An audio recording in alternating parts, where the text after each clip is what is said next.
On the 5th of December 2017, FIDIC launched the second editions of the three major forms of contract in the Rainbow Suite. It has been 17 years since the first editions of the Rainbow Suite were first published. An enormous amount of work has been put into the second editions by a large number of people over a long period of time, and it will take the industry time to digest the results.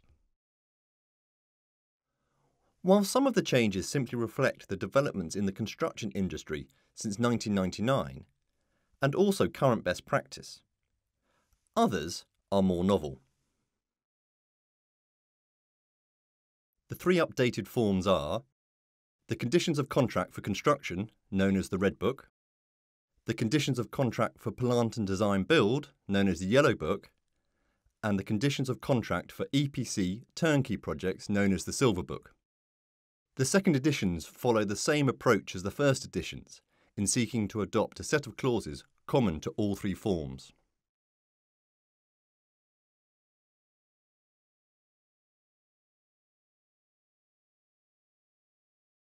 The philosophy behind the risk allocation under the second editions has not changed dramatically from the first editions. The second editions do, however, have a different look and feel to the first editions, providing greater clarity and making the contracts more user-friendly. The second editions include 21 clauses compared to 20 clauses in the first editions, with claims and disputes dealt with in separate clauses, additional defined terms, and a number of defined abbreviations. Clauses 18 and 19 are reversed, with force majeure being renamed as exceptional events, and Clause 19, dealing with insurance, has been significantly restructured. The vast majority of the changes relate to contract management. These changes are potentially quite radical, certainly for standard form contracts. FIDIC's aim is to provide clarity and certainty as to what is expected of the parties and when, as well as the consequences on non-compliance. There is an emphasis on dispute avoidance and requiring the parties to deal with issues as they arise. The result is much longer clauses containing detailed, prescriptive, step-by-step procedures with timescales for the parties to follow, coupled with the increased use of potential time bars. The requirements for communications are also more prescriptive. A central feature of the FIDIC contracts is the engineer, except in the Silver Book where the employer's representative fulfills this role.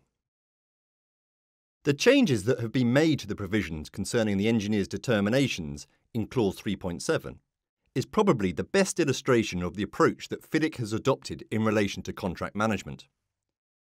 In the first editions, this clause comprised 2 paragraphs.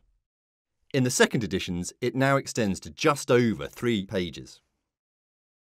It contains an express duty on the engineer to act neutrally when determining any matter or claim, the process leading to a determination broken down into different, clear steps, detailed provisions for each step, time periods for each step, and a new requirement for a party to issue a notice of dissatisfaction within the required time if it is dissatisfied with a determination. Otherwise, the determination becomes final and binding. The second editions have restructured and extended the claims and disputes provisions across 2 clauses, clauses 20 and 21. The intention is to separate these issues both procedurally and psychologically. Under the second editions, there is now one clause that governs all claims, clause 20. The same procedures apply equally to claims by both the contractor and the employer.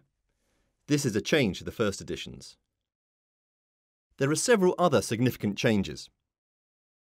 For claims for time and money, there are now 2 time bar provisions. The period for submitting a fully detailed claim has been extended to 84 days.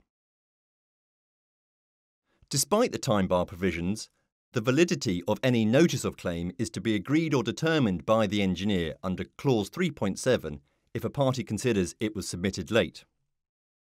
More detailed procedures have also been introduced as to the timetable and process for the agreement and determination of claims. And a third category of claim, in addition to claims for time and money, has been introduced. This category of claim is to be referred directly to the engineer or the employer's representative under the Silver Book for agreement or determination under Clause 3.7 or 3.5 in the Silver Book. The more detailed Clause 20 claims procedure does not apply to this category of claim. Under the second editions, there is now one clause that governs disputes provisions, Clause 21. Here, there are several fundamental changes. Probably the most far-reaching of these is the provision for a standing Dispute Avoidance Adjudication Board, or DAAB, in all three forms, replacing the DAB in the previous editions. There is an emphasis on the informal dispute avoidance role of the DAAB set out in a new separate clause. Detailed provisions dealing with the failure of a party to engage in the appointment of the DAAB have also been expanded. There is a requirement to refer disputes to the DAAB within 42 days of giving a notice of dissatisfaction in relation to an engineer's, or under the Silver Book employer's representative's, determination. There are enhanced provisions relating to enforcement of a DAAB decision, and there is a significantly expanded dispute avoidance adjudication agreement. Material changes have also been made to many of the more substantive provisions. Some of these include enhanced project management provisions, including detailed programming requirements, advance warning notices, and quality assurance requirements. A new requirement on the employer to set out its financing arrangements in the contract data. Changes to the contractor's fitness for purpose obligations backed up by an indemnity in favour of the employer if the works are not fit for their defined purpose. However, unlike in the pre-release edition of the Yellow Book, this indemnity is not unlimited. More detailed provisions in the Red Book to deal with any design responsibility accepted by the contractor. A new provision to address responsibility for concurrent delay.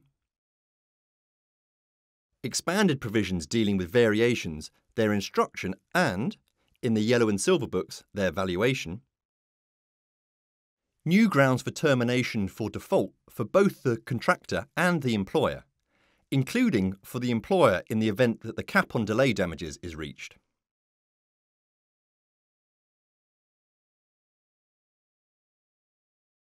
The changes in the second editions will impact on contractors, employers, and engineers.